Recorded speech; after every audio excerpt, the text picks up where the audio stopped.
Mari sebelum kita masuk pada firman Tuhan, kita mau satukan hati, terlebih dahulu kita masuk dalam doa.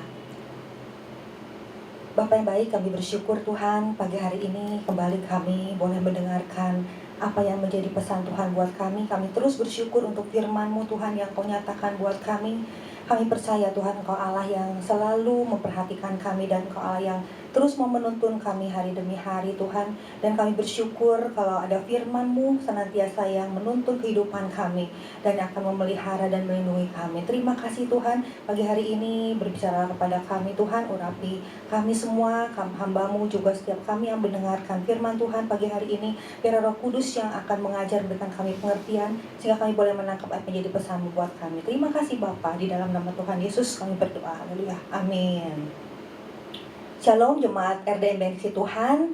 Saya percaya kita semua dalam keadaan yang baik dan selalu ada dalam perlindungan Tuhan. Bersyukurlah senantiasa dalam pengharapan, karena dalam bersyukur bersukacita itu menjadi kekuatan bagi kita. Pagi hari ini kita mau kembali bersemangat menangkap apa yang menjadi pesan Tuhan buat kita. Yang menjadi judul pesan Tuhan buat kita minggu ini adalah jangan lengah, ya, bukan jangan lelah, tapi jangan lengah. Nah, saya akan bacakan ayat firman Tuhannya dari 1 Korintus 10 ayat yang ke-12. 1 Korintus 10 ayat yang ke-12. Sebab itu, siapa yang menyangka bahwa ia teguh berdiri, berhati-hatilah supaya ia jangan jatuh. Nah, jadi ini adalah satu peringatan yang dikatakan Paulus kepada jemaat di Korintus. Kalau kita baca judul perikopnya adalah Israel sebagai suatu peringatan atau warnings from Israel history. Jadi di sini Paulus mau memperingatkan orang-orang di Korintus tentang apa yang dialami oleh bangsa Israel. Diawali ketika mereka merasa mereka kuat, tapi kemudian mereka mengalami kejatuhan. Ya, jadi bangsa Israel itu menyadari kalau mereka itu dipimpin atau disertai oleh Tuhan yang luar biasa, Tuhan yang dahsyat. Tapi itu membuat mereka menjadi menginginkan hal-hal yang jahat. Mereka melakukan penyembahan berhala, melakukan tindakan yang amoral, mereka juga bersungut-sungut, dan akhirnya mereka mendapat penghukuman dari Tuhan. Pesan Tuhan kali ini juga merupakan sebuah peringatan khususnya kepada anak-anak Tuhan, kepada orang percaya yang mereka betul-betul sadar kalau hidup mereka itu disertai Tuhan. Mereka percaya bahwa ada Tuhan yang luar biasa, ada Tuhan yang dahsyat, ada Tuhan yang baik, yang senantiasa melindungi mereka, menyertai mereka. Tetapi ironisnya, banyak orang percaya yang ketika menyadari hal ini, mereka menjadi sembrono atau mereka tidak berhati-hati dalam menjalani kehidupan. Karena mereka merasa bahwa ada Tuhan yang akan senantiasa melindungi mereka, akan menyertai mereka. Kalau mereka sampai melakukan kesalahan, ada Tuhan yang selalu mengampuni mereka, ada kasih karunia Tuhan yang senantiasa diberikan kepada mereka. Sehingga pada akhirnya orang-orang percaya seperti ini mereka mengalami kejatuhan. Ya, nah kembali lagi Paulus juga di sini melihat bahwa banyak jemaat Korintus yang mereka mengenal Tuhan sebagai Tuhan yang dahsyat. Tapi kemudian dalam hidup mereka mulai banyak berkompromi dengan dosa. Mereka merasa bahwa mereka adalah manusia biasa, yang kalau jatuh dalam dosa itu adalah hal yang biasa-biasa, yang wajar dialami oleh semua. Sehingga di ayat ke-13 kita lihat Paulus meneruskan dengan mengatakan bahwa 1 Korintus 10 ayat 13, pencobaan yang kamu alami ialah pencobaan biasa yang tidak melebihi kekuatan manusia. Sebab Allah setia, dan karena itu ia tidak akan membiarkan kamu dicobai melampaui kekuatanmu. Pada waktu kamu dicobai, ia akan memberikan kepadamu jalan keluar sehingga kamu dapat menanggungnya. Nah, di sini Paulus mau meyakinkan jemaat Korintus bahwa orang yang sungguh-sungguh percaya kepada Tuhan itu tidak perlu jatuh ke dalam dosa. Kenapa? Karena pencobaan atau temptation atau godaan yang datang kepada orang percaya itu dikatakan itu adalah pencobaan yang biasa. Kamu akan sanggup melawannya, kamu akan sanggup menanggungnya. Waktu kamu menghadapi hal tersebut, bahkan dikatakan Tuhan itu memberikan kepada kamu jalan keluar untuk kamu menanggungnya. Jadi tidak ada alasan untuk orang berdosa itu dia jatuh gitu, karena mereka nggak sanggup, karena mereka itu orang biasa. Tuhan akan memberikan kesanggupan, Tuhan yang memberikan jalan keluar kepada mereka, sehingga mereka tidak perlu jatuh. Nah, yang menjadi inti pesan Tuhan buat kita minggu ini, bahwa Tuhan itu memperingatkan kita, umatnya, supaya kita ini jangan menjadi lengah. Ya, akan ada hal-hal yang membuat fokus pandangan kita itu bisa teralih dalam Tuhan dalam sekejap. Nah, dalam hal-hal yang sekejap ini, ya jangan kita remehkan karena kita menganggap diri kita kuat. Karena meskipun sekejap, hal-hal ini dapat mengalihkan pandangan mengalihkan pandangan seorang pasti sesuatu yang menarik hati atau sesuatu yang kita anggap lebih penting. Ya, jadi itu diibaratkan seperti ada orang yang menyetir mobil, kemudian pandangannya teralih dengan dia melihat HP mungkin ya, atau mengecek handphone, dan kemudian yang terjadi adalah fatal gitu akibatnya. Jadi hanya sekejap, dialihkan hanya sekejap, ya, tapi membuat seseorang itu menjadi jatuh.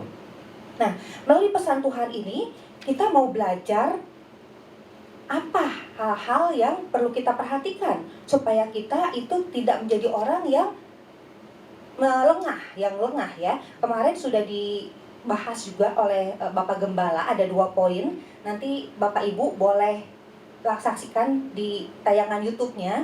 Nah, dan pagi hari ini saya akan bagikan 2 hal lagi.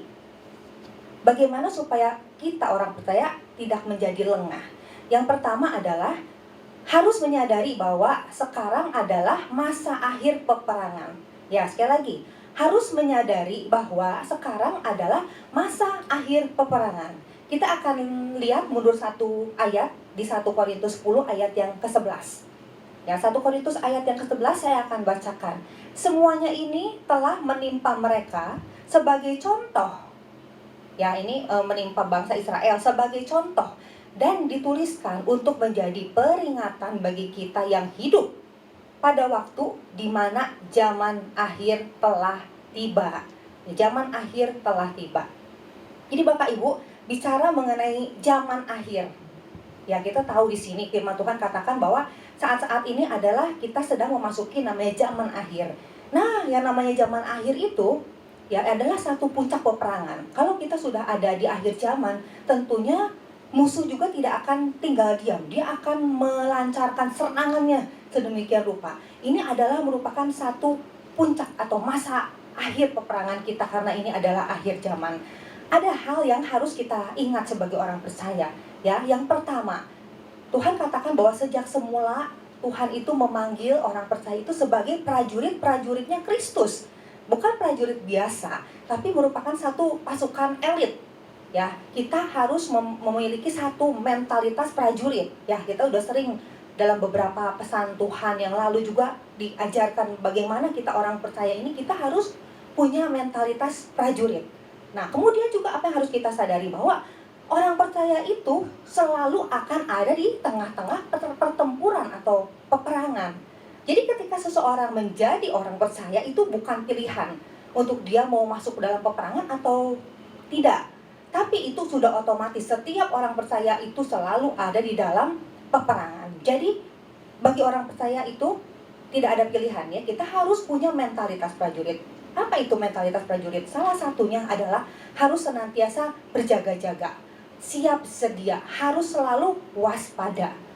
Ya, dalam segala kondisi, baik kondisi yang baik, ya dalam keadaan yang nyaman, maupun dalam kondisi yang tidak baik, yaitu dalam pergumulan. Orang percaya itu bisa menjadi lengah itu di dalam 2 kondisi ini. Pertama, ketika dalam kondisi yang baik, orang percaya itu bisa menjadi lengah, kondisi yang nyaman. Kita udah dengarkan juga penjelasan dari Pak Gembala kemarin. Ketika orang percaya itu ada dalam kondisi yang baik, ketika suatu saat Tuhan memulihkan keadaan, ya hidup dalam berkat Tuhan, tidak lagi banyak pergumulan, mulai orang percaya itu pencariannya akan Tuhan itu mulai kendor. Keterhubungannya juga dengan Tuhan menjadi on dan off. Dia memiliki banyak pilihan dalam hidup, dan kemudian dia bisa memilih dan dia merasa kuat. Fokusnya menjadi teralih kepada hal-hal yang menyenangkan dirinya. Dalam kondisi ini, seorang percaya bisa menjadi lengah. Ya, tadi dikatakan bahwa sebagai prajurit itu dalam kondisi yang nyaman sekalipun, kita harus punya kesadaran bahwa kita harus punya satu mentalitas yang siap sedia, selalu berjaga-jaga atau waspada. Atau orang percaya juga bisa lengah di dalam kondisi yang tidak baik, dalam pergumulan. Kenapa? Ketika orang percaya itu dalam pergumulan, dia sudah mulai merasakan kelelahan. Lelah jasmaninya, lelah rohaninya, ya dia mulai putus asa, mulai tidak lagi mau mencari Tuhan, nggak percaya, tidak lagi punya pengharapan di dalam Tuhan, tidak punya gairah lagi mencari Tuhan, mulai kehilangan iman dan harapannya kepada Tuhan. Di titik ini, maka dia juga akan menjadi lengah. Ya Bapak Ibu, jadi dari poin pertama ini, apapun kondisi kita harus sadar bahwa sebagai orang percaya itu tidak ada waktu untuk kita itu beristirahat dari keterhubungan kita dengan Tuhan. Karena saat itu kita akan menjadi lengah.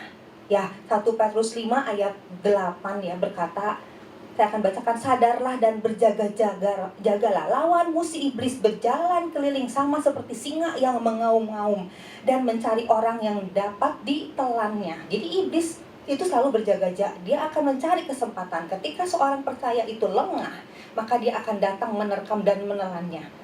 Gitu. Jadi Bapak Ibu, yang perlu kita sadari, kembali lagi di poin pertama, bahwa ini adalah masa akhir peperangan kita. Ya, waktunya tidak lama lagi, di mana Tuhan itu akan memberikan kemenangan kepada orang percaya yang terus terfokus kepada kebenaran firman Tuhan, kepada apa yang menjadi rencana Tuhan dalam hidupnya. Ya, jangan sampai karena kita itu menjadi lengah, kemudian kita memberi kesempatan untuk kemudian musuh menjatuhkan kita.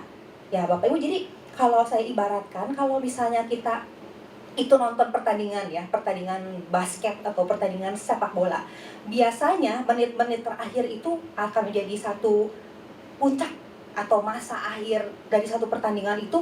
Maka semua pemain ya, bahkan pelatihnya, mereka akan betul-betul fokus mengerahkan segenap keberadaan dirinya gitu, untuk terus mereka jangan sampai lengah. Begitu lengah, maka musuh itu bisa mencetak gol, membuat kita menjadi kalah. Jadi kita juga harus ingat, walaupun mungkin sekarang kita dalam keadaan yang sudah lelah gitu, atau kita dalam keadaan yang sudah mengalami kemenangan gitu ya, sudah mengalami pemulihan dari Tuhan, kita harus ingat bahwa ini masa akhir perangan.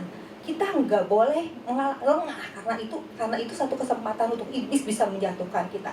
Kita harus dalam kondisi yang terus siap siaga, terus berjaga-jaga.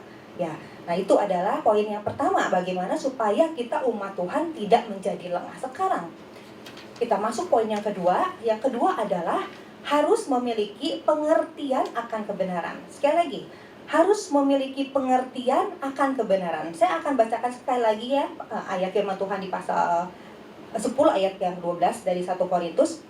Sebab itu barang siapa yang menyangka bahwa ia teguh berdiri, hati-hatilah supaya ia jangan jatuh. Kata hati-hati atau bahasa aslinya itu blepo ya, B-L-E-P-O. Kemarin juga sudah dibahas oleh Pak Gembala. Kemarin Pak Gembala membahas bahwa salah satu pengertian blepo adalah kita itu memandang ya, dengan mata rohani kita. Ya, jadi selain kita itu bisa memandang dengan mata kita, mata jasmani gitu, kemarin juga kita diajarkan bagaimana kita harus memiliki ketajaman mata rohani, sehingga kita bisa melihat segala sesuatu itu dengan pandangan yang berbeda ketika kita memiliki satu pengenalan atau keterhubungan dengan Tuhan. Nah, ketika saya mempelajari kata blepo ini, saya mendapatkan sesuatu hal yang menarik, sesuatu yang baru yang saya dapat dan saya juga mempelajarinya. Ternyata ada arti lain dari blepo, yaitu to see with the mind's eye, mind's ya, mind's pikiran. Jadi ada yang namanya mata pikiran.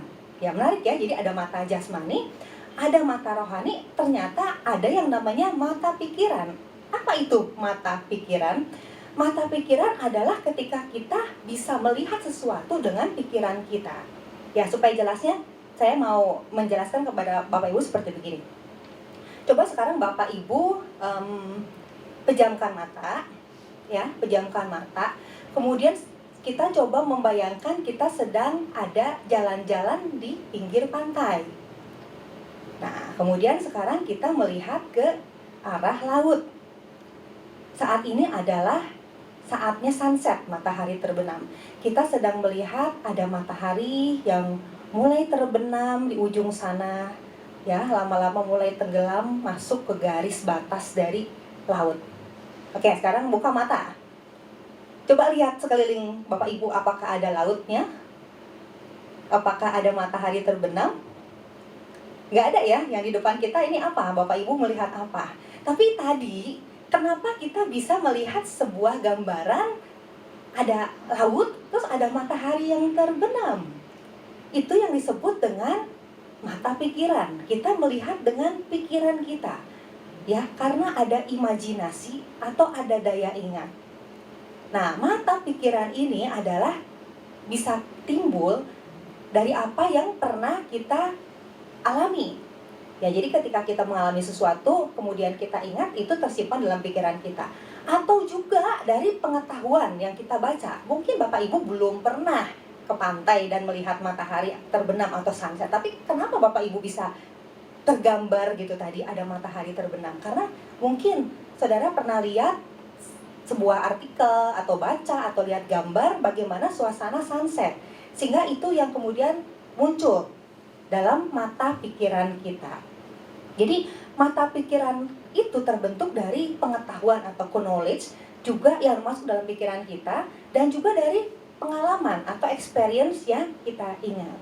Nah, jadi ketika kita melihat sesuatu, ya, kita tidak hanya mengandalkan mata jasmani kita. Kemarin dikatakan kita juga harus menggunakan ketajaman mata rohani kita. Tapi hari ini kita belajar lagi sesuatu bahwa selain itu, mata pikiran juga akan mempengaruhi bagaimana pandangan kita terhadap suatu hal. Ya, tentunya itu akan mempengaruhi dalam kita bertindak, menentukan pilihan, dan mengambil keputusan. Jadi, mata pikiran kita itu, bagaimana kita memandang sesuatu itu juga akan sangat bergantung dengan apa yang masuk dalam pikiran kita. Ketika kita mengisi pikiran kita dengan kebenaran firman Tuhan, maka kebenaran firman Tuhan itu yang akan menguasai pikiran kita dan akan mempengaruhi bagaimana cara kita memandang sesuatu. Tapi kalau kita banyak mengisi pikiran kita dengan filosofi dunia, kita mengisi pikiran kita dengan apa yang dikatakan banyak orang tentang sesuatu, maka itu juga yang akan menguasai kita ketika kita memandang sesuatu. Ya, contohnya ya, ini supaya jelas. Kebaikan itu belum tentu kebenaran. Ya, sekarang kan ada banyak filosofi humanisme tentang kebaikan.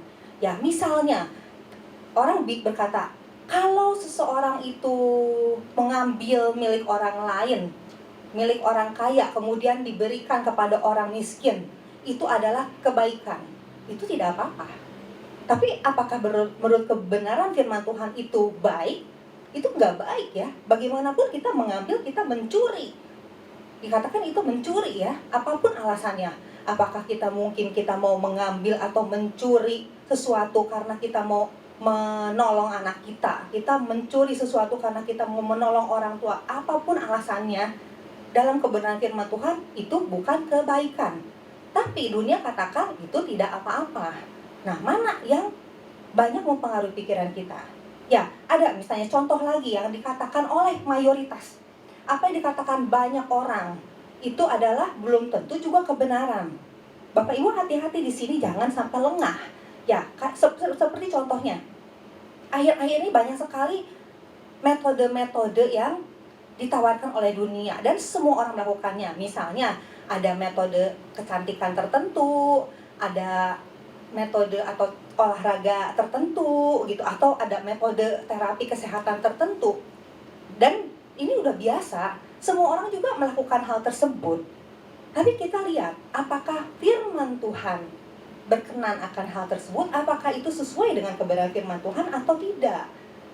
Nah, jadi di sini ketika seseorang hanya mendengarkan atau melihat bagaimana pendapat banyak orang atau apa yang dilakukan banyak orang dan menjadikan hal itu adalah hal yang biasa-biasa saja, dan kemudian dia memilih hal tersebut, maka hati-hati, dia menjadi lengah dan dia bisa jatuh. Tapi ketika seseorang tahu, paham apa yang jadi kebenaran firman Tuhan, maka ketika dia memandang hal tersebut, maka kebenaran firman Tuhan itu yang akan menguasai dia, sehingga dia tidak mengambil keputusan berdasarkan apa yang dikatakan oleh banyak orang.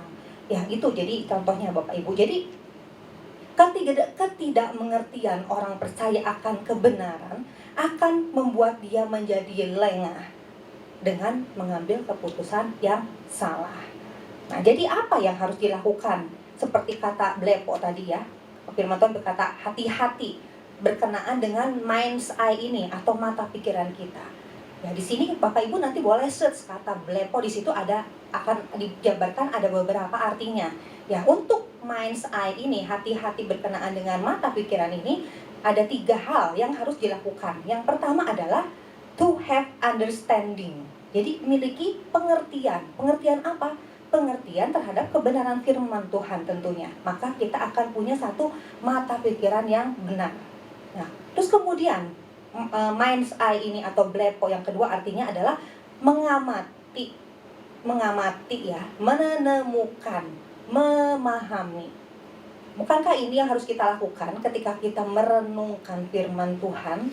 Ya, terus yang ketiga, ini yang lebih jelas lagi. Untuk kata blepo atau hati-hati ini, apa yang dilakukan? Yaitu mengarahkan pikiran pada sesuatu atau fokus untuk mempertimbangkannya, merenungkan, melihat, menimbang dengan cermat, memeriksa. Ya, jadi ini juga kembali lagi, apa yang kita renungkan, pertimbangkan, menimbang dengan cermat, memeriksa. Tentunya kembali lagi pada kebenaran firman Tuhan.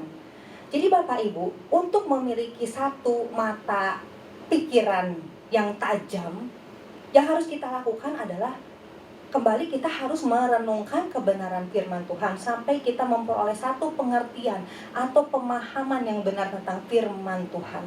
Ya, ketika seorang memiliki ketajaman mata pikiran, itu akan membuat dia menjadi orang yang tidak lengah. Ketika dia melihat sesuatu, ketika dia mengambil keputusan, ketika dia melakukan pilihan, maka itu akan dikuasai oleh satu mata pikiran yang dikuasai oleh kebenaran firman Tuhan. Begitu. Nah, jadi pagi hari ini kita mau meresponi apa yang menjadi pesan Tuhan, yaitu peringatan dari Tuhan untuk kita jangan lengah. Ya, 2 hal yang sudah saya bagikan agar kita tidak menjadi lengah adalah yang pertama, tadi saya mengulangi, pertama kita harus menyadari bahwa sekarang adalah masa akhir peperangan. Hal itu akan membuat kita senantiasa berjaga-jaga atau waspada dalam segala situasi. Kalau kita menyadari ini adalah masa akhir peperangan, maka kita akan mengerahkan segenap keberadaan kita untuk kita terus fokus kepada apa yang jadi jalannya Tuhan, kepada apa yang menjadi rencana Tuhan, supaya kita beroleh kemenangan yang sebentar lagi akan Tuhan berikan. Dan yang kedua, kita juga harus memiliki pengertian akan kebenaran, sehingga kebenaran itu yang akan menguasai pikiran kita ketika kita memandang sesuatu. Sehingga ketika kita harus membuat satu keputusan, ketika kita harus bertindak, ketika kita harus memilih sesuatu, semuanya itu didasarkan kepada kebenaran firman Tuhan. Ya, jadi Bapak Ibu, apapun kondisi yang kita alami saat ini, baik kita dalam kondisi yang baik, dalam kondisi yang mungkin tidak baik, kita harus terus bergantung sepenuhnya kepada Tuhan dan kebenaran firman Tuhan. Karena hal itu yang akan membuat kita tetap kuat. Hal itu yang akan terus melindungi kita supaya kita tidak jatuh dan akhirnya kita akan mengalami kemenangan. Tuhan Yesus memberkati. Mari kita akan kembali berdoa. Tuhan, kami bersyukur untuk firman-Mu kepada kami. Terima kasih Tuhan, Engkau memberikan kepada kami peringatan untuk setiap kami jangan menjadi lengah Tuhan. Apapun kondisi yang kami alami saat ini Tuhan, biarlah kami sadari bahwa kami harus terus waspada, bahwa kami terus fokus kepada Tuhan, bahwa Tuhan satu-satunya tempat kami bergantung di dalam kondisi apapun. Ketika kami merasa kuat, kami terus bergantung kepadamu. Ketika kami merasa lemah, kami juga terus bergantung kepadamu. Karena kami percaya Tuhan bahwa Engkau Allah yang senantiasa akan memberikan kami kekuatan. Engkau yang akan terus memegang kami supaya kami tidak jatuh. Bahkan Kau katakan bahwa apa yang kami lalui saat ini, pencobaan apapun juga Tuhan, itu tidak melebihi kekuatan kami, karena Engkau yang akan memberikan jalan keluar kepada kami. Biarlah Tuhan Roh Kudus yang akan terus memberikan kepada kami kekuatan, kemampuan untuk kami terus berdiri teguh di dalam iman kami dan pengharapan kami kepada Tuhan. Terima kasih Bapa, terpujilah namamu. Hanya di dalam nama Tuhan Yesus kami berdoa dan mengucap syukur. Haleluya. Amin.